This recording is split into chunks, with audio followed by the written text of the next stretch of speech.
there. Does that make sense? And remember, he was walking this way, and then after the Tippit encounter, he went the opposite way. So he was walking to a bus transfer station. Okay. Another thing he had in his wallet, other than those IDs, was $13.87. Now keep that in mind, maybe even circle that or think about that. He only had $13.87 with him. He also had his Marine Corps ring. Okay, a ring that you get in the Marine Corps.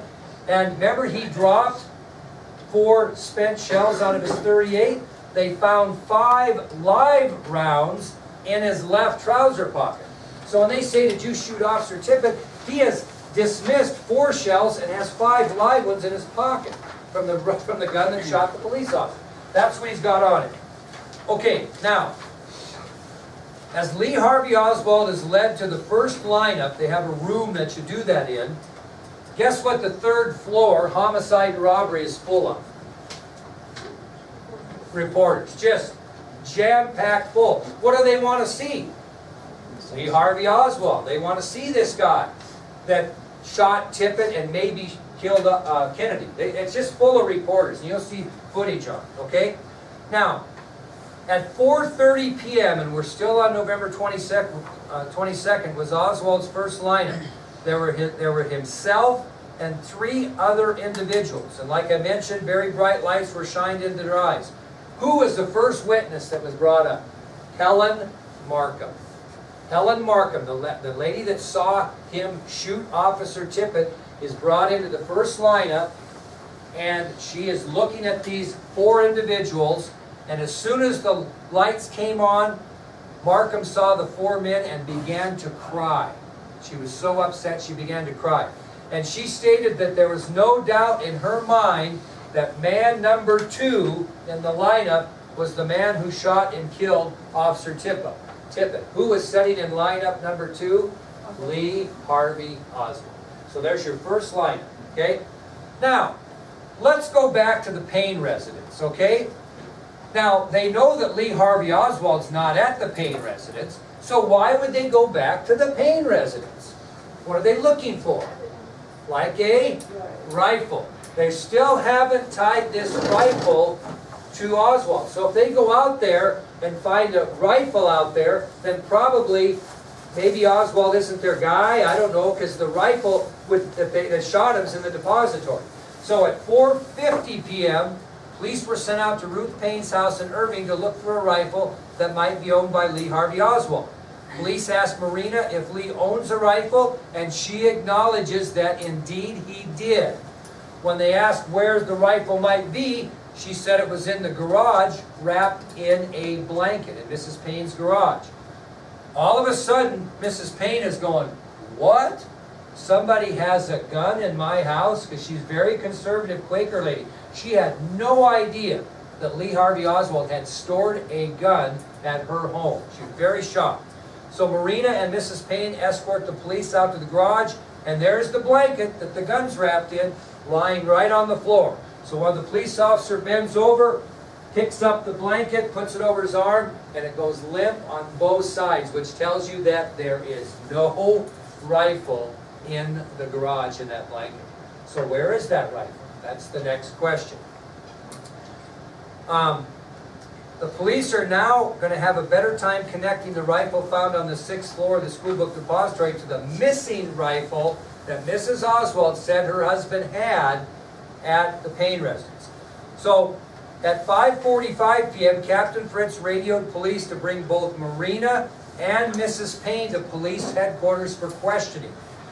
And Captain Fritz is especially interested to see if Marina can do what? Identify the rifle. Hey, Marina, is this rifle we have right here the same one that your husband owns that we can't find in the blanket? That's the whole idea behind it, okay? Now, the police arrive in Irving. They pick up Marina and Mrs. Payne. They escort them back to police headquarters. Just before they take off, this is a key part of the story, just before police take off, a neighbor by the name of Lenny Mae Randall appears and says to the police officers, hey, can I talk to you?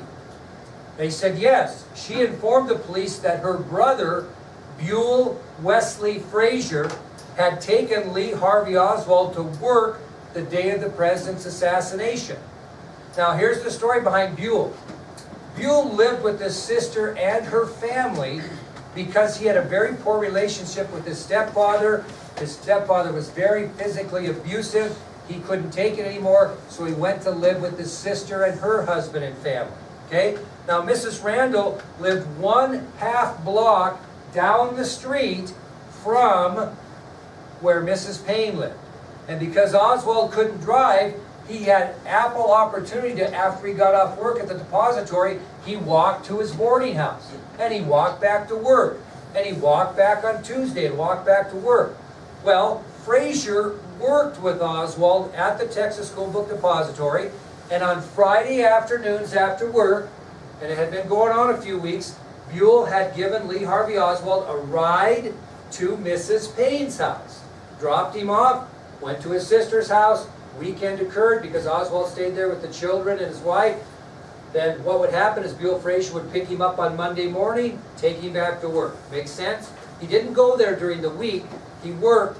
On the weekends, Buell would give him a ride back. Okay? Well, Linnie Mae Randall stated that on the morning of November 22nd, she was looking out of her kitchen window. And outside the kitchen window, and I'll show you pictures of this, outside the kitchen window was a carport over here, as she looked out her kitchen window, where where Buell Frazier parked his car. So she's looking out the window that morning, and she notices Lee Harvey Oswald placing an item wrapped in brown paper in the back of her brother's car. And she said that package was about 2 feet long. Okay? Now that rifle I showed you was not 2 feet long, right? But you know what you can do with that rifle? Take it apart. Okay? Anyway, now the reason that was odd to her is Buell was running late that day. And if you watch the video we watched the other day, he even said that. Buell was running late, and so Oswald was also got up late and he thought he missed him. So Oswald for the first time went down to Linnie Mae Randall's house to get in the car rather than Buell picking him up. That's why he went down there. And as Linnie Mae Randall's looking out the window, she sees Oswald put this brown packaging, something wrapped in brown packaging, in the back of his car. Now, we got to kind of go back because on Thursday night, November 21st, Oswald asked Frazier for a ride to the Payne residence. And right away, Buell said, well, gee, Lee, how come you're coming home Thursday night rather than your normal Friday night?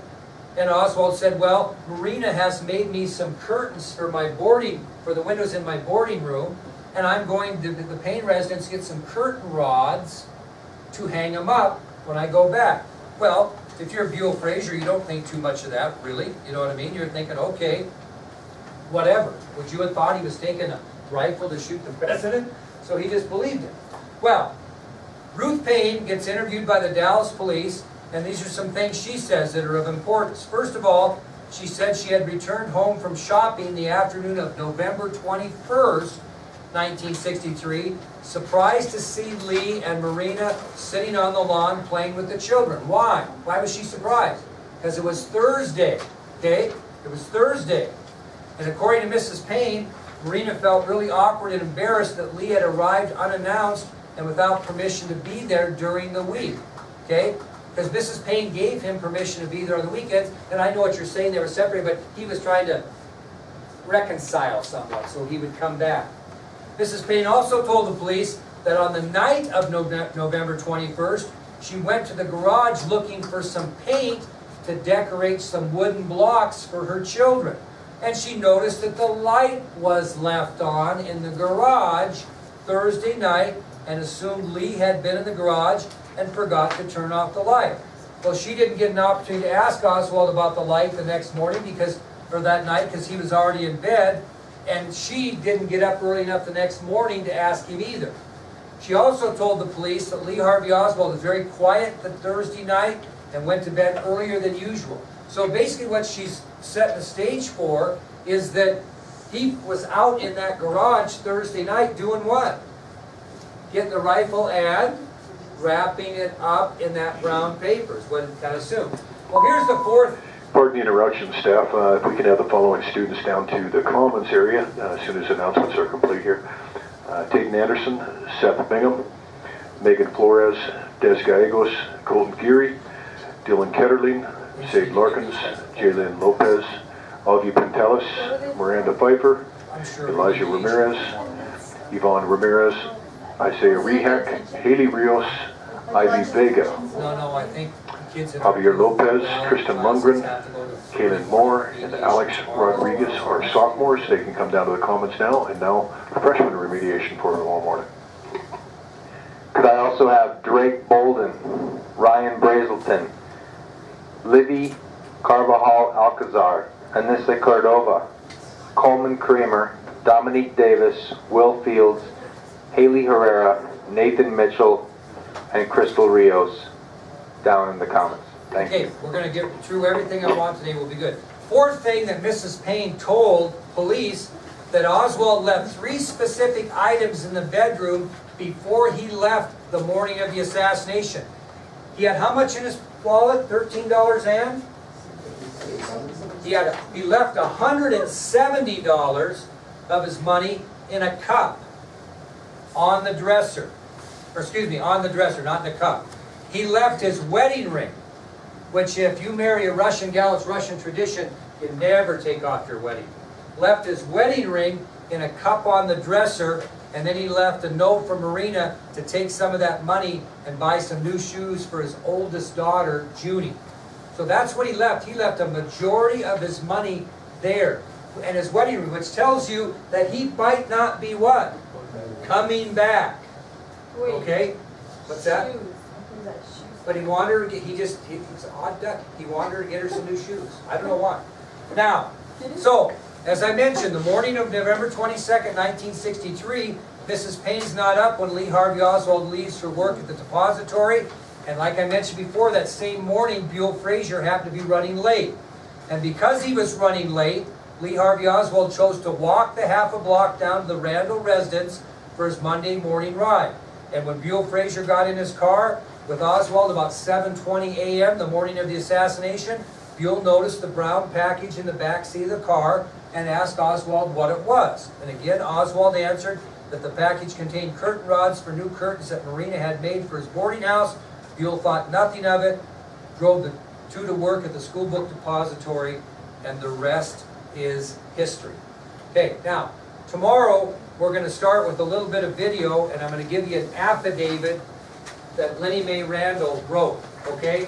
Now, the point I want to make is, who do you think is going to be the next at police headquarters? If you look ahead, he's going to be there soon.